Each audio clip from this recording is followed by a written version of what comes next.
Well, it's fair to say ISIS is the new global gold standard for awfulness, and they're indeed awful. Combine the Orlando, San Bernardino, and Chattanooga terror attacks, and the group is responsible for at least 68 deaths here in the U.S. over just the past 3 years, and that's bad. On the other hand, it's nothing compared to MS-13. That organization, a mostly immigrant street gang, is a far greater threat to your life than ISIS is. It's the numbers. And it's not just the bodies pile up in smaller numbers, and the coverage isn't as splashy when they're covered at all, because often they're not. Beside the 4 killings you just heard about in New York today, there's Raymond Wood. He's the Lynchburg teenager apparently murdered and left by the side of the road 2 weeks ago by a group of MS-13 members. All of them were here illegally, by the way. There's Kayla Cuevas and Nisa Mickens, a pair of teenage girls butchered with machetes by MS-13. They were walking home from school in Brentwood, New York. We could go on and on and on, and in future editions of the show, we will.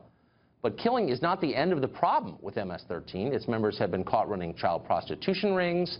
They've been contacted by Mexican drug cartels and paid to run torture operations.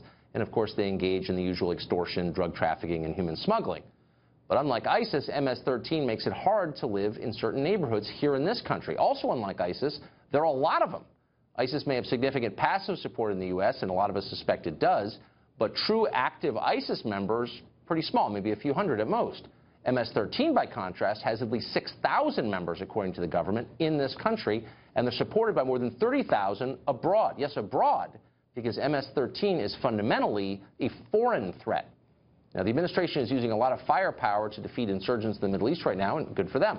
But what about the insurgency right down the road from you here in America? Because that's exactly what it is.